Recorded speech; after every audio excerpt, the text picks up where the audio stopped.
For a few years, the internet had a story that sounded almost too perfect. Scientists had found the city of Sodom, and it had been destroyed by a blast from the sky. Melted pottery, shattered walls, salt in the soil. A Bronze Age disaster near the Dead Sea. Then, in 2025, the paper behind that claim was retracted. The story did not simply get quieter, it became more interesting. The place is called el-Hammam, an archaeological mound in the Jordan Valley, northeast of the Dead Sea. Long before the scientific controversy, some excavators and writers had already argued that this site could be connected with the biblical Sodom tradition. That alone gave the site viral power. Sodom is one of the most recognizable destruction stories in the ancient world. In Genesis, the cities of Sodom and Gomorrah are remembered as places of judgment, fire, smoke, and total ruin. Whether someone reads that story as scripture, legend, memory, or literature, the image is unforgettable. Then came the modern twist. In 2021, a paper in Scientific Reports argued that el-Hammam had not been destroyed by ordinary war or an ordinary fire. The authors proposed a Tunguska-sized cosmic airburst around 1650 BCE. In plain language, a space rock explodes in the atmosphere, unleashing heat and shock without leaving a neat crater. For a video audience, the claim was almost engineered to travel ancient city, Dead Sea, fire from heaven, shocked quartz, melted material, a possible scientific echo behind Sodom. But spectacular claims do not become reliable because they are cinematic. They become reliable when the evidence survives hostile testing. And this one did not. The 2021 paper made a dramatic case. It described a thick destruction layer at el-Hammam, high-temperature materials, melted pottery and mud brick, tiny spherules, carbon-rich debris, scattered human remains, and an unusual pattern of destruction across the site. The authors argued that the event was too hot and too violent for normal urban burning. They compared it to Tunguska, the 1908 explosion over Siberia that flattened trees across a huge area without making a crater. They suggested that a similar airburst could have generated intense heat, blast winds, and a salt-rich aftermath that damaged agriculture in the region. The headline implication was careful in the paper, but explosive in public. Maybe a real catastrophe near the Dead Sea entered oral tradition and was eventually written down as the destruction of Sodom in Genesis. That does not mean the paper proved Sodom. Even the original article said the identification question was debated and beyond its main scope, but the connection was impossible to ignore.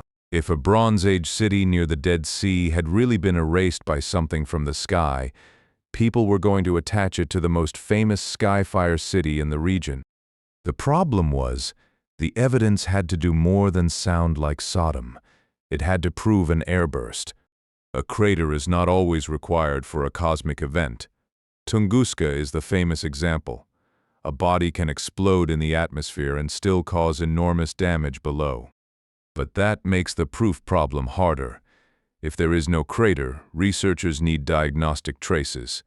Not just something that looks burned, not just a ruined city, not just unusual glass. They need evidence that points specifically to shock, impact, or extraterrestrial material and rules out more ordinary causes.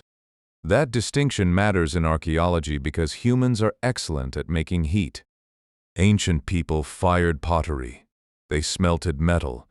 They burned buildings. Cities were destroyed by war, earthquake, collapse, accidental fire, and later disturbance. A destruction layer can be real, dramatic, and historically important without being cosmic. So the el-Hammam case rested on whether its shocking details were truly unique. Were the quartz grains really shocked? Were the melted materials really beyond ancient technology? Were the chemical traces really meteoritic? Was Tunguska a good comparison? Did the blast model match the site? Those are not side questions. They are the entire case. In 2022, Stephen Jaret and Scott Harris published a response in Scientific Reports with a blunt title, No mineralogic or geochemical evidence of impact at el-Hammam. Their critique went straight at the strongest sounding evidence. They argued that the paper had not demonstrated convincing shocked minerals. They challenged the supposed shocked quartz features, saying the grains did not show the properties expected from accepted shock metamorphism. They also argued that the geochemical data was not strong enough to show extraterrestrial material. One key point was simple but devastating. In an archaeological setting, high-temperature glass and melt are not automatically cosmic. Pottery, slag, smelting debris, burned buildings, and human-made materials can confuse the signal. If a sample comes from a world where people already used heat technologies, the burden of proof goes up. That does not make the destruction layer fake. It means the cosmic interpretation was not the only explanation. For a viral mystery, this is where the story usually becomes less fun. But for a serious hidden tablet episode, this is where it becomes sharper. We are no longer asking whether the story feels powerful. We are asking whether the strongest evidence actually identifies the cause. Melted material was one of the most shareable parts of the el-Hammam story. Glassy pottery sounds like a smoking gun. If a city got hot enough to melt surfaces, something extreme must have happened. But extreme is not the same as extraterrestrial. Jaret and Harris emphasized that some high-temperature mineral phases and glassy materials can appear in human contexts. Ancient ceramics, slags, and pyrometamorphic materials can produce confusing textures. A piece of melted ceramic near a destruction layer is evidence of heat. It is not by itself evidence of a space blast. That distinction is deadly to the viral version. The viral version says the pottery melted, therefore Sodom was hit by a cosmic explosion. The careful version says melted material is interesting, but it must be tested against ordinary and human-made heat sources before it can carry an impact claim. This is the difference between a clue and a conclusion. A clue asks for more work. A conclusion asks the viewer to stop asking questions. The el-Hammam case had too many clues being treated as conclusions. The other powerful image was Tunguska. Tunguska gives the public a mental model. In 1908, something exploded over Siberia and flattened a huge forest. No crater was needed. So when people heard el-Hammam described as a Bronze Age Tunguska, the story clicked. But the comparison had to be physically sound.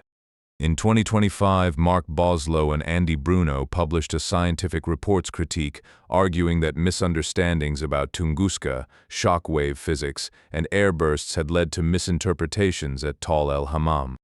Their point was not just that a number was off. They argued that some of the el-Hammam reasoning inherited exaggerated claims about Tunguska itself, overestimated temperatures, wind speeds, and blast effects. If the model event is misunderstood, then the ancient analogy built on top of it becomes unstable. This matters because the el-Hammam argument needed Tunguska to do a lot of work. It needed an airburst strong enough to explain dramatic site damage, but without a crater and with patterns that could be recognized thousands of years later. If the Tunguska bridge weakens, the whole structure starts to sway. On April 24, 2025, Scientific Reports retracted the original 2021 article. The retraction note pointed to concerns raised by Jaret and Harris about methodology, analyses, and interpretation of mineralogic and geochemical data. It also pointed to Boslough and Bruno on the Tunguska comparison and airburst physics. The editors concluded that the airburst claim was not sufficiently supported by the data and that they no longer had confidence in the conclusions. That is a major event. A retraction does not mean every stone at el-Hammam becomes unimportant. It does not mean the site was never destroyed. It does not settle every archaeological question about the Jordan Valley. It does not tell us what people in the ancient world remembered or how the Sodom tradition formed. But it does mean the viral scientific claim collapsed at the level that mattered most. The paper that gave the airburst story its authority no longer carries that authority. And for viewers, that is the twist. The most responsible version of the story is no longer, "Scientists found Sodom." It is a spectacular claim about Sodom became famous before the evidence could survive review. Careful history is not just about saying no. It is also about saying exactly what the no means. The retraction does not prove that Tal el-Hammam was never connected to any later story. It does not prove that Genesis preserves no memory of disaster. It does not prove that no major destruction happened at the site. Archaeological layers can preserve real catastrophes even when one proposed cause fails. It also does not prove that every scholar agrees about the location of Sodom. The identification of biblical places is often messy. Ancient names move through texts, landscapes, traditions, and later interpretations. A mound can be important without being the city a modern headline wants it to be. That is why the episode has to avoid the easy overcorrection. Bad version 1. Science proved Sodom was destroyed by an asteroid. Bad version 2. Therefore, the whole ancient story is meaningless. The better version is more uncomfortable. A real site, a dramatic destruction claim, and a famous biblical tradition collided in the public imagination. The scientific airburst case failed. The cultural power of the Sodom story remains. There is a reason this story traveled so far. It gave almost every audience something it wanted. For believers, it seemed like a scientific echo of Scripture. For mystery audiences, it gave cosmic disaster and forbidden ancient ruin. For archaeology fans, it gave a named site and a destruction layer. For science media, it gave Tunguska, melted materials, and a city erased in seconds. That combination is powerful. It also creates pressure. When a story has that much narrative gravity, every ambiguous detail gets pulled toward the exciting conclusion. A melted sherd becomes a fireball. A salt layer becomes the Dead Sea Judgment. A debated identification becomes Sodom found. This is not only a problem with one paper, it is a problem with how ancient mysteries are packaged. The audience wants revelation. The algorithm wants certainty. The evidence usually wants patience. Our job is not to drain the mystery. It is to stop the mystery from being replaced by a weak answer. The collapse of the airburst case does not make Genesis boring. The Sodom story remains one of the most intense destruction images in ancient literature. Fire, smoke rising like a furnace, a plane transformed, a warning attached to a landscape near the Dead Sea. Ancient people lived with earthquakes, drought, war, urban fires, salt flats, bitumen, strange geology, and ruins that demanded explanation. A story of judgment could grow around real landscapes without preserving a laboratory report. It could contain memory, theology, moral warning, political imagination, and local geography all at once. That is usually how old stories work. They are not modern science articles hiding in ancient costume. They are cultural machines for remembering danger, explaining ruin, and teaching meaning. So when someone asks whether Sodom was real, the answer has to be more precise than yes or no. Which part? A city? A tradition? A location? A destruction? A moral story? A later text? The Tal el-Hammam airburst claim tried to make those questions collapse into one spectacular answer. The retraction forces them apart again. This is where the story becomes useful. A sacred mystery should not get a free pass because it is sacred. It also should not be mocked because people care about it. The right standard is cleaner. Treat the text seriously, treat the site seriously, and treat the evidence seriously. That means separating claim classes. Documented source. A 2021 article proposed an airburst at Tal el-Hammam. Documented source. Critics challenge the mineral and physics arguments. Documented source. The article was retracted in 2025. Plausible context. The site sits in a landscape that has been discussed in relation to Sodom traditions. Later legend. The Genesis story is a theological and literary account, not a direct excavation diary. Once those classes are separated, the fog clears. We do not need to pretend the story is worthless. We also do not need to pretend the retracted airburst case still stands. The mystery becomes better because we stop asking one piece of evidence to carry the weight of an entire tradition. The most viral version of this episode would be easy. Sodom was destroyed by a meteor. The stronger version is harder for a moment. Modern science seemed to give the ancient story a blast wave, a temperature, a date, and a place. Then the evidence was tested, challenged, and withdrawn from the scientific record. That is not an empty ending. That is the real drama. The ruins remain. The text remains. The Dead Sea landscape remains.